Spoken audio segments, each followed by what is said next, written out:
Shumë të rinj sot informohen kryesisht përmes rrjeteve sociale, por jo gjithmonë marrin informacion të saktë. Për ta, është e vështirë të dallojnë lajmet e besueshme nga ato të shtrembëruara ose të manipuluara. Dezinformatat mund të ndikojnë në emocionet, mendimet dhe vendimet e tyre të përditshme.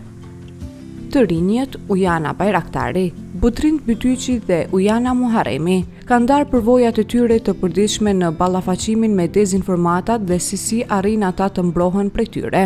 Na si adoleshent tërkohëm jemi në rrjete sociale dhe shpenzojmë aty kohën e lirë dhe gjithmonë kemi dëshirë që me postu një foto apo një video dhe gjithmonë kemi një frikë që nëse e postojmë, ato foto do keq përdorën në rrjete sociale të ndryshme, ku për shembull më shumë të i publikohen në TikTok dhe normal nuk duhet mi besu të gjithave, po nuk i qa bën për shkak se aty publikohen, tjetër ku është Instagrami, Facebooki, gjithashtu edhe Snapi. Gjenerata jonë shumicën e kohës e shpenzojmë në për rrjete sociale, si që është TikToki, Instagrami, Snapchati, Facebooki, por sidomos TikToki ka shumë lajme të rrema për gjeneratën tonë. Për nëse flasim për përgjithsisht, atëherë Facebooki është një aplikacion i cili ka shumë lajme të rrema, të cilat nuk duhet t'i besojmë.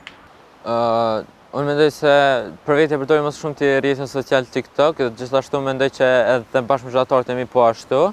Mendoj se aty është vendi ku ka mësë shumë të lajme të rreme, sepse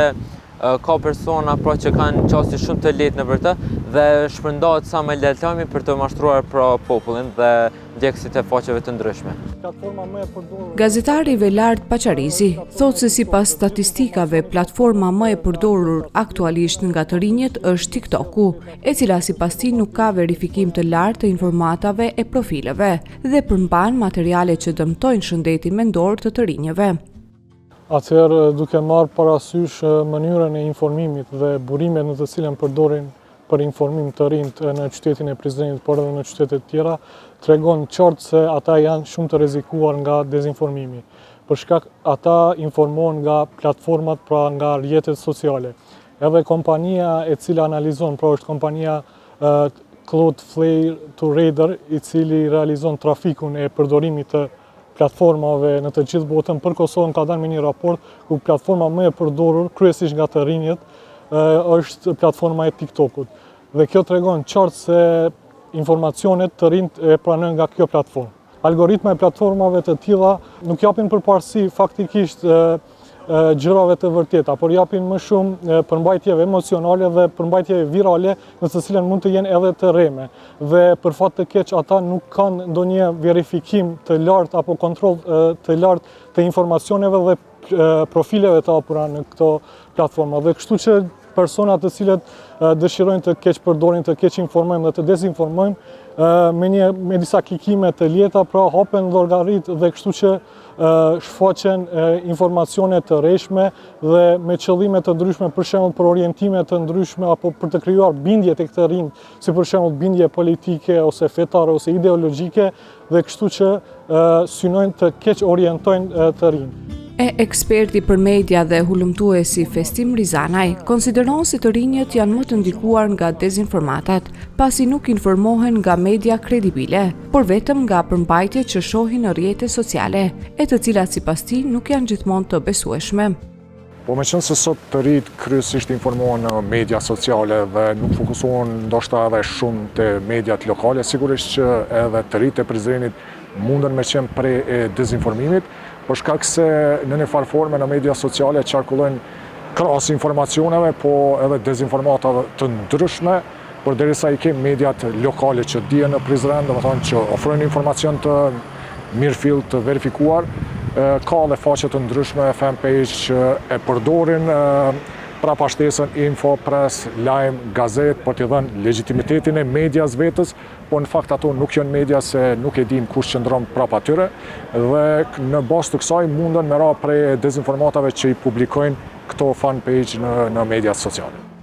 Ndërkaq, të rinjët theksojnë se një problem më i madh se sa përhapja e dezinformatave është gjua urrëties dhe përmbajtjet bullizuese që shohin vazhdimisht në rrjete sociale, e të cilat sipas tyre ndikojnë negativisht në sjelljet e tyre dhe u apengojnë zhvillimin emocional. Sigurisht, ne të gjithë kemi hasur lajme të rreme në rrjetet sociale në çdo aspekt, dhe rrjetet sociale dhe këto rrene, të cilët neve më shumë na shqetësojnë, për shkak se ato vinë me pasoja të ndryshme, si me stres, me ankth dhe me shqetësime të tjera. Ne çdo ditë hasim lajme të rreme në rrjetet sociale dhe sidomos në rrjetet sociale, ato çdo ditë përhapen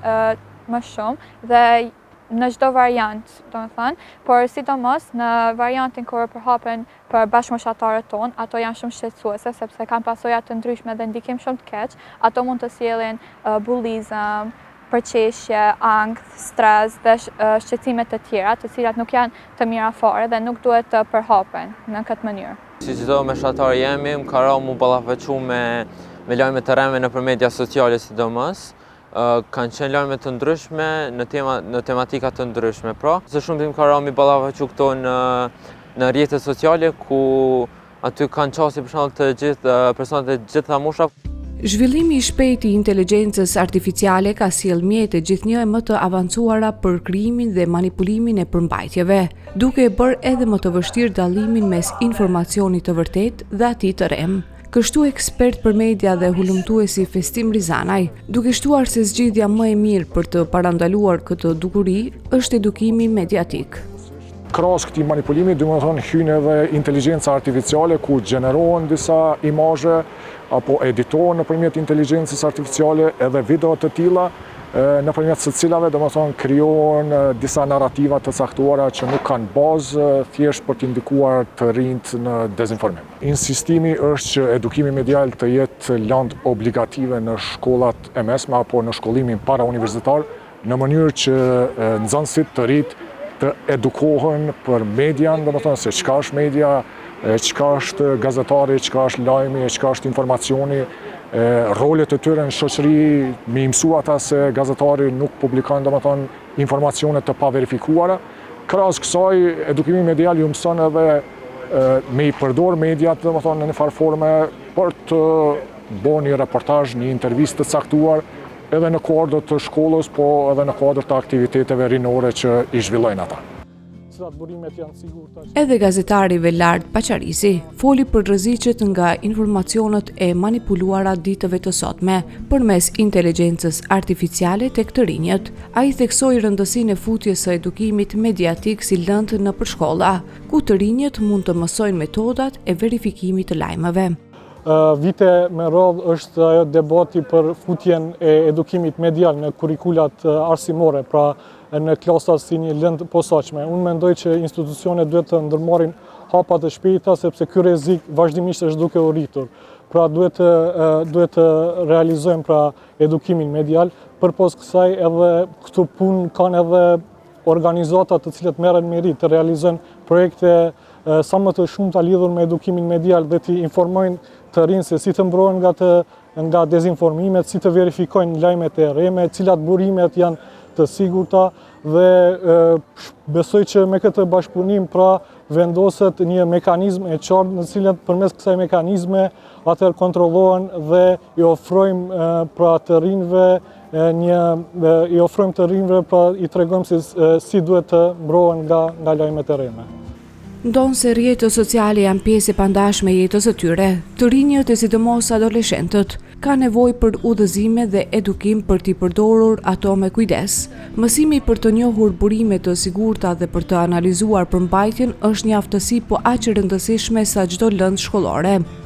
Çdo informacion që shihni në mediat sociale verifikon 2 herë për shkak se mundi me ra prej dezinformimit. Nëse të rinjët mbështeten dhe orientohen drejt informacionit të saktë, mund të reduktohen rreziqet që sjell dezinformimi. Kjo është një sfidë e përbashkët që kërkon vëmendje nga prindërit, shkollat dhe mediat.